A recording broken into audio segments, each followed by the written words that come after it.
बहुत समय पहले की बात है। पहाड़ियों और खेतों के बीच बसा एक छोटा सा गांव हरिपुर। इस गांव में रहते थे मेहनती किसान। हरिया खेत में काम करता है और पसीना पोंछते हुए कहता है,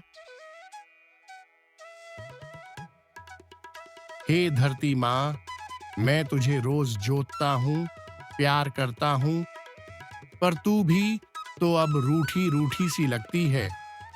कब बरसेगी तेरी कृपा?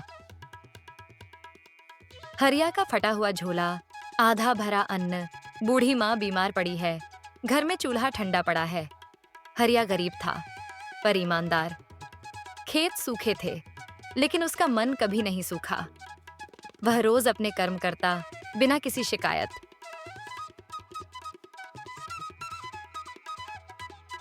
वह एक दिन खेत में काम करके घर जा रहा था, अपनी माँ के पास। उसकी माँ बीमार थी। हरिया घर जाता है और अपनी माँ के पास बैठ जाता है और उसकी माँ उठते हुए कहता है,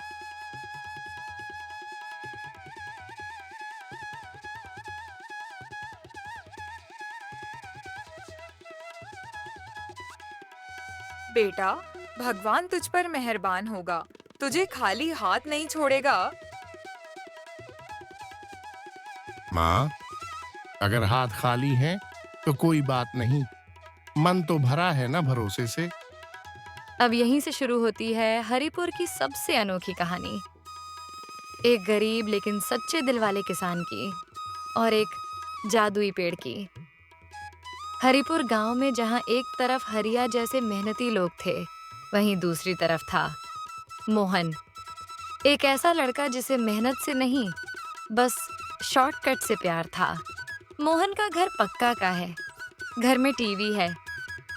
मोहन सोफे पर बैठे हुए कहता है, ये हरिया दिन भर मिट्टी में मरता रहता है और उसके बदले में उसे मिलती है बस भूख। हंसी आती है यार। मोहन के पिता एक व्यापारी थे।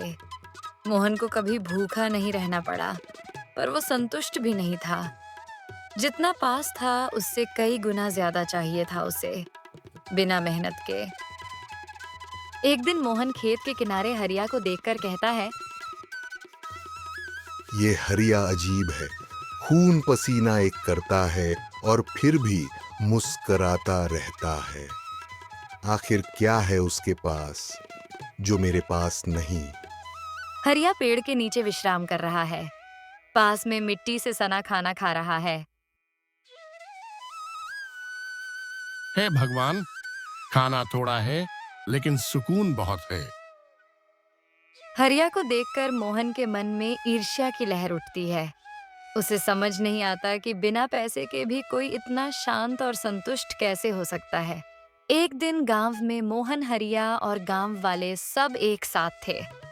तभी एक बुजुर्ग जादुई पेड़ की कहानी सुनाता है। बेटा, गांव के बाहर जो बड़ा पेड़ है ना, वो जादुई है। सच्चे इंसान को वरदान देता है, लेकिन जिसने लालच किया, उसका विनाश भी वही करता है। क्या बोले जादुई पेड़? अरे बाबा, ये सब कहानियां हैं बच्चों को डराने के लिए। पर वही कहानी अब मोहन की जिंदगी की सबसे बड़ी सच्चाई बनने वाली थी। और जैसे जैसे हरिया की किस्मत करवट लेती है, मोहन का लालच भी तेजी से बढ़ने लगता है। लेकिन उसे क्या पता, कुछ पेड़ फल नहीं परीक्षा देते हैं। हरिया खेत से लौटते समय गलत रास्ते पर चला जाता है और उसको पता ही नहीं चलता कि मैं कहाँ आ गया हूँ। जाते जाते वह एक पेड़ के पास पहुंच जाता है और वहीं पर थक कर एक पेड़ के नीचे बैठता है। हे भगवान, कहाँ आ गया मैं? ये जगह तो कभी देखी ही नहीं। ये पेड़ कितना विशाल है और ये तो चमक रहा है। वो पेड़ किसी आम पेड़ जैसा नहीं था। उसकी जड़ें बहुत ही मोटी मोटी थीं, तना सोने की रेखाओं से भरा था और पत्तियां जैसे जुगनुओं की तरह टिमटिमा रही थीं। हरिया पेड़ के सामने जाकर कहता है, ऐसा पेड़ मैंने कभी नहीं देखा। इतना सुंदर, इतना शांत। क्या ये वही जादुई पेड़ है जिसके बारे में बुजुर्ग लोग कहते थे? हरिया ने पेड़ के नीचे बैठकर आंखें बंद की। उसके दिल में लालच नहीं था, बस सवाल थे, उम्मीद थी और धन्यवाद का भाव। और तभी पेड़ से एक चमकता हुआ फल नीचे गिरा।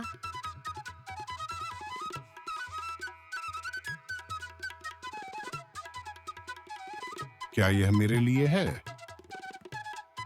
पेड़ ने कोई आवाज नहीं की, लेकिन हरिया के मन में एक शब्द गूंजा।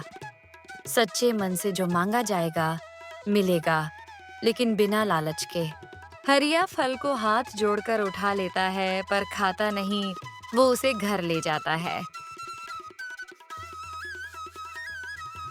कुछ ही देर में हरिया घर पहुंच जाता है अपने माँ के पास, और माँ कहती है,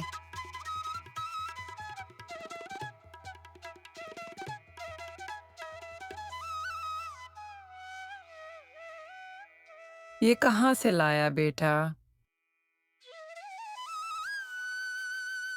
ये एक पेड़ से, माँ, लेकिन साधारण नहीं।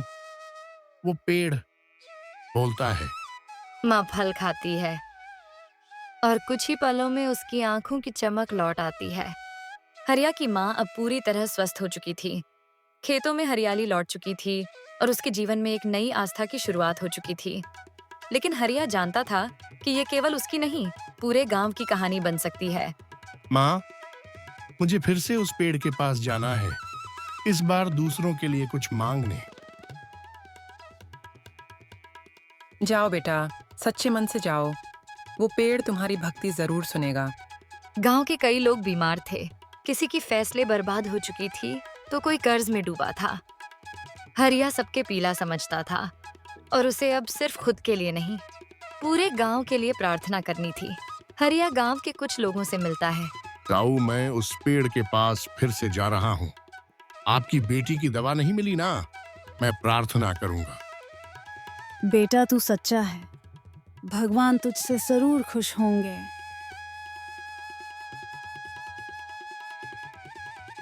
इतना बोलते ही हरिया पेड़ के पास जाता है और पेड़ के नीचे बैठकर हाथ जोड़कर प्रार्थना करता है।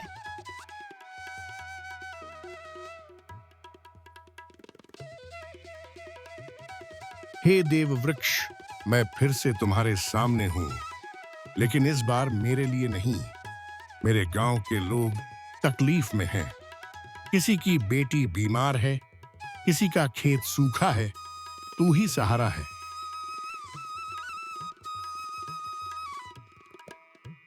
पेड़ से फिर से सुनहरे फल गिरते हैं। हरिया की आंखों से आंसू बह निकले। उसने सभी फल इकट्ठा किए। हर फल में छुपा था किसी एक समस्या का समाधान। गांव में वापस हरिया फल लोगों को बांटता है।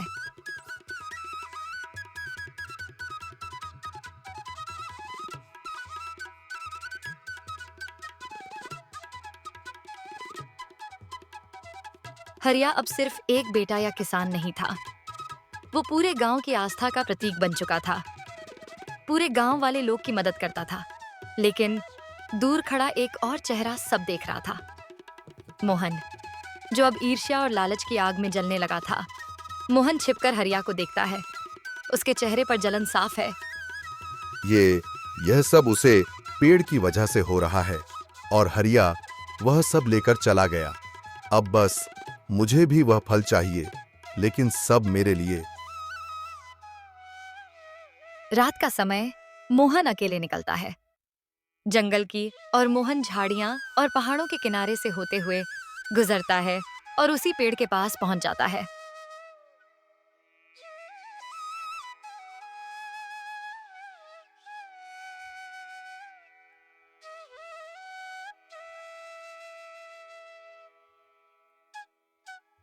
वाह, यह पेड़ तो सच में चमक रहा है और इसकी पत्तियां सोने जैसी लगती हैं। वो पेड़ को देखता है, उसकी जड़ों को छूने की कोशिश करता है। तभी पेड़ से आवाज आता है, रुक जाओ। जो सच्चे मन से आता है उसे मिलता है, जो लालच से आता है वह खो जाता है। मुझे फर्क नहीं पड़ता, मुझे फल चाहिए, जल्दी। लेकिन प्रशांत रहा। एक पत्ता भी नहीं मिला। मोहन ने चलाकर पेड़ की शाखा तोड़ने की कोशिश की। जैसे ही मोहन शाखा तोड़ता है, पेड़ से तेज रोशनी निकलती है। आंधी चलने लगती है। ये क्या हो रहा है? अगर आपको जादुई पेड़ की रहस्य वाली कहानी पसंद आई, तो अगली कहानी आपको और भी ज्यादा चौंकाने वाली है। अगली कहानी क्या होगा, जब उसे लड़के की मासूमियत और परी की शक्ति मिल जाए तो क्या वह दुनिया को बदल पाएगा? परी की जादू और मासूम लड़का का कहानी का लिंक इस वीडियो के डिस्क्रिप्शन में है। जाइए और देखिए